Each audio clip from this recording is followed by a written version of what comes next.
I often hear, we all say, often say that human rights do not belong in the animal rights movement. And I understand that point of view.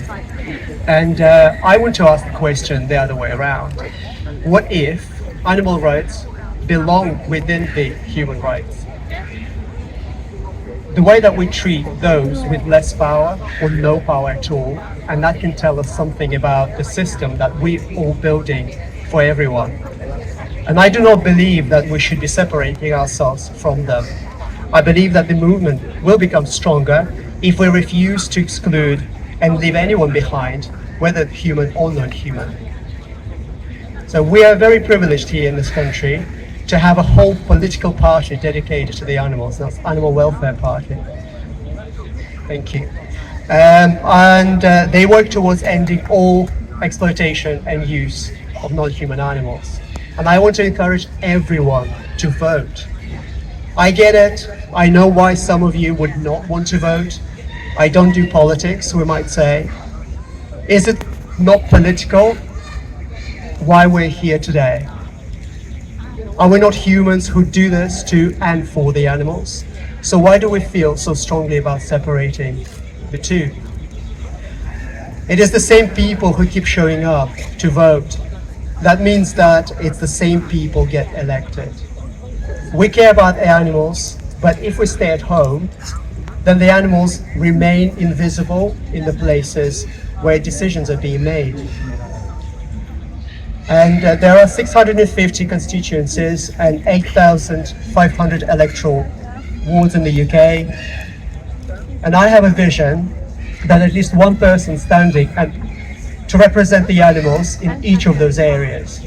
One person in every constituency, one person in every ward, one person is willing to speak to all of us, for all of us, and say that we know that animals must be included in the political sphere. To do that, we must try in every way possible. We must show up. We must be courageous enough to know and accept our vulnerabilities. As Brené Brown would say, leave your armor at the door. I know that can feel terrifying. It is easy to think that I'm not ready, I'm not good enough, I don't speak perfectly, I am too emotional, I do not look or sound like kind of a person who would or should be on the stage, and I will be judged. But every movement in history has needed ordinary people like yourselves, like me, like all of us, who were willing to step forward before they felt ready. I feel very honored and privileged to speak here today and for every other opportunity I have been given. And I want to gently invite all of you to give it a try, because the view from here is stunning. And I was recently told that animal rights campaigning is not the right fit for me. I was told by my own bosses in the advocacy that they needed somebody without an accent and with a radio voice to represent them on stage. And when I was sentenced for my activism, I was told by my own colleagues that I would be popular in prison. And everybody laughed because prison rape is funny, and it is not. I was told by my own boss to dial it down because I was apparently banging on too much about supporting new leaders in the movement, as if we're already not marginalized enough. So let us stop doing to each other.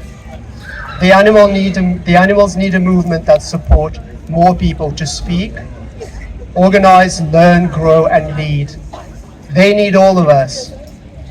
They need the quiet ones, the loud ones, the nervous ones, the traumatized ones, the strategic ones, the emotional ones, the new ones and the experienced ones, the people who shake while holding the microphone, and the people who thought they would never dare to stand up at all.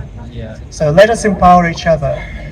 Let us do more of what works, not just focus on what we could have done better.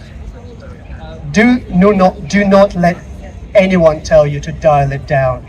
Do not betray your principles. Every leaflet, every conversation, every vote, every person who stands, every person who votes, every action, however big or small, is important. Every act of courage today can save a life tomorrow. I know many of us feel small sometimes. I know many of us feel tired. I know many of us have been laughed at, dismissed, patronized, ignored, or told that we are unrealistic. But we're still here, and the animals need us to keep going. If I can do what I do, if I can come up on this stage and speak in a foreign language in a foreign country, then you can all do it. Thank you to every single one of you for all that you are and for everything that you do. And let us stop dialing it down. Let's dial it up. Thank you.